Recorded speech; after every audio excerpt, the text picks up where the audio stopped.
Assalamu alaikum, brothers and sisters. I hope you're well. Andrew Tate, a controversial character, has decided to compete for Prime Minister in the UK elections. He has even started a party called Bruv, which, if approved by the UK House of Commons, will run in the UK elections. This news is really unexpected, isn't it? But do you know what is more unexpected? Andrew Tate is accusing Muslims of being responsible for the UK's issues. Indeed, he has been doing that ever since he decided to run for Prime Minister of the United Kingdom. On his social media account, he posted a number of tweets accusing Muslims of routinely sexually assaulting youngsters and claiming that the issue is now affecting the entire United Kingdom. These tweets are in response to a story published in the Times based on research undertaken on the perpetrators of child abuse, which showed that the majority of the perpetrators were originally from Pakistan. This study was subsequently circulated around the UK, and even Elon Musk was seen utilizing it to blame on Muslims. However, the research was nothing more than a political agenda aimed at holding Muslims collectively liable for the child abuse crisis that the UK is dealing with. There have been numerous reports pointing out the increased number of pedophiles in the UK, many of which involve UK citizens affiliated with political parties. Yet Andrew Tate does not appear to take these reports into account. George Galloway, on the other hand, openly slammed the hypocrisy of Elon Musk for only cornering the Muslim community when such reports emerge and not saying a word when any such report is published when the perpetrators are Jewish. This report serves as an opportunity for the far-right Islamophobes.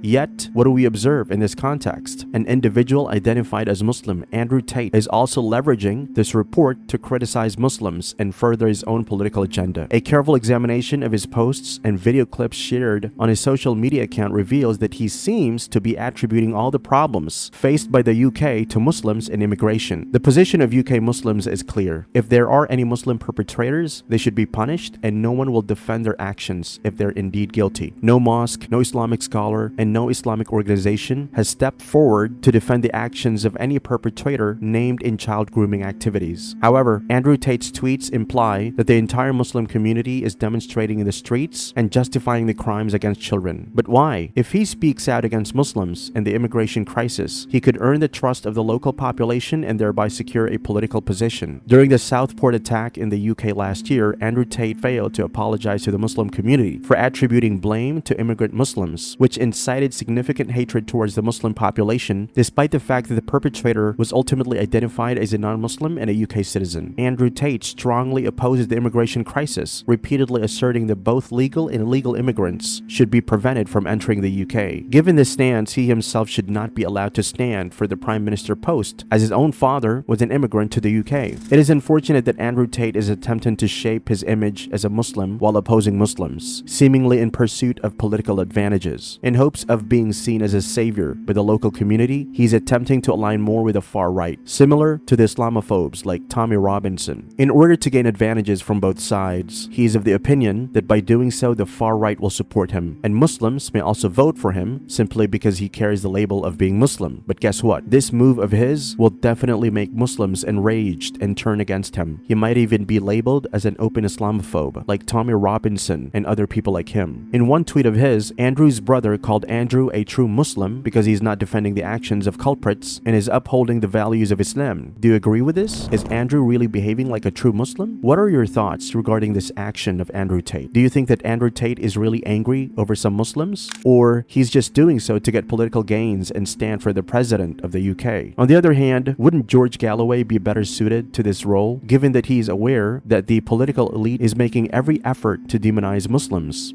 Let us know your thoughts in the comment section below. May Allah subhanahu wa ta'ala save our Muslim brothers and sisters in the UK. Ameen.